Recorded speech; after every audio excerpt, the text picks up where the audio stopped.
Hey guys, this will be something a little bit different. Like I said in our last review for Lords of Chaos, work sent us to Washington, D.C. over the last week, and so I'm going to be coming at you with 2 film reviews today to make up for the last week, and a little bit of a travel log to kind of get you from point A to point B. These 2 films were movies that we saw on the flight on the way to D.C. and on the way back, and I can tell you 2 things. One, we really enjoy flying American. They're not paying us to say that, but it was actually a really good movie selection and pretty uncut. I can tell you more about that with our first review here. So without further ado, Washington, D.C. sucks, but we had some fun in the meantime. I don't know what to say. So last week, Joe and I left Tucson, Arizona to fly to Washington, D.C. by way of Chicago O'Hare Airport. And on the flight over, we watched different movies. I think Joe watched BlacKkKlansman, and I've kind of discussed that before and my thoughts on that movie. And I watched a movie that I intended to watch last year but never got around to seeing, a movie called American Animals.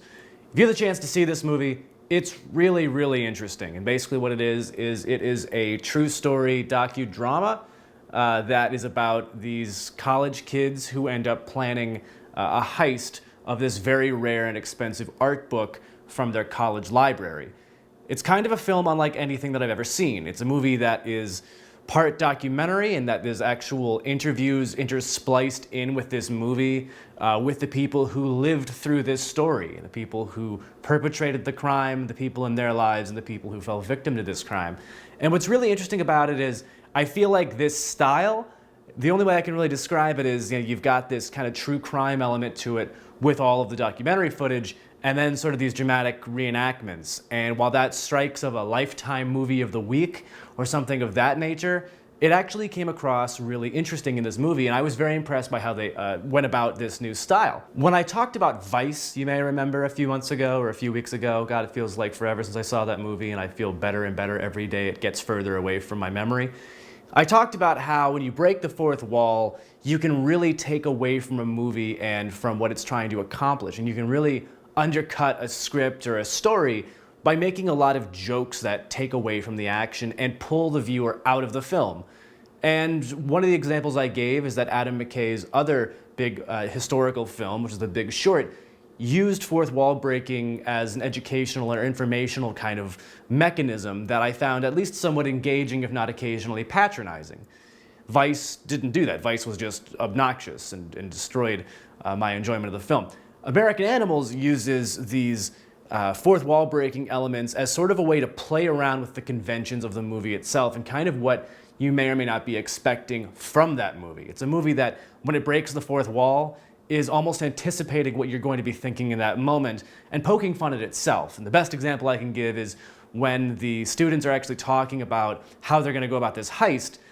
The whole time I've been watching this movie, it felt like a really shitty Ocean's 11, and they have a very apt sequence of events that kind of plays off of what obviously was a feeling the film was at that point trying to elicit. The other thing about this movie is that it is a story that I hadn't heard of, and it was as bizarre as the trailer had inferred. And sometimes when you talk about a true story, the trailer can look really exciting and then the movie is just kind of trash, or at least it's trash in the sense that it feels very Hollywood, it feels very phony, it feels very made up.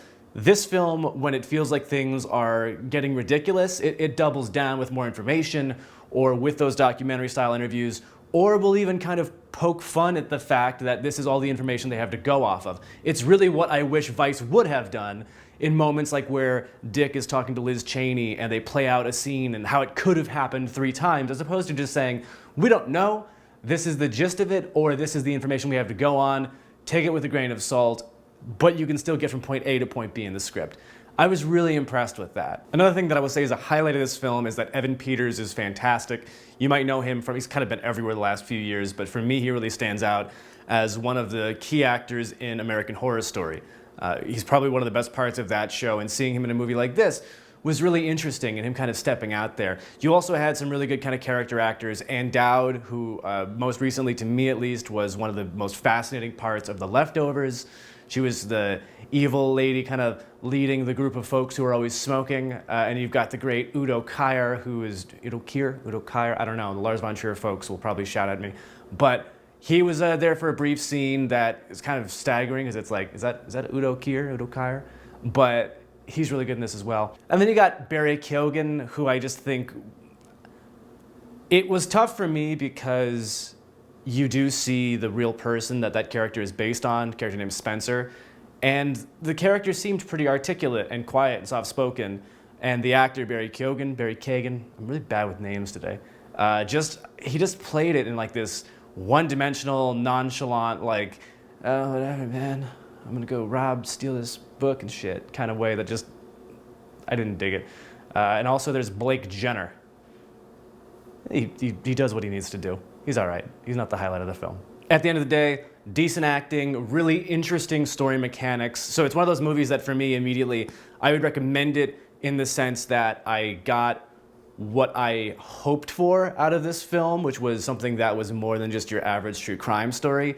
They did a lot of things I didn't expect, and even though I've kind of detailed those things in this review, I don't think it spoils anything. I think you can go out there and really just enjoy it for what it is.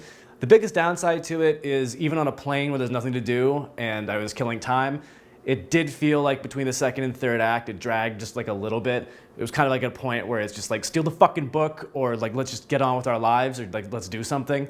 But it is an exceptional film in that it really made me come with that character, well, those four characters, to that moment where it's like, oh shit, I've made a huge mistake.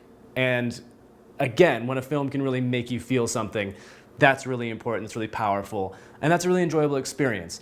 So I would recommend that. I would give it 7 bananas out of 15 Cadillacs. I think it's right there. Fantastic. Well, there you have it with American Animals. We hope you enjoyed that review.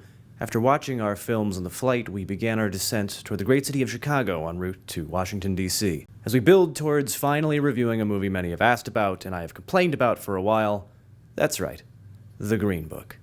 Get excited. Hope to see you soon. If you like what you've seen and you're not a subscriber, go ahead and subscribe. And if you do subscribe, you're going to get a few notifications over the next couple of days. See you soon.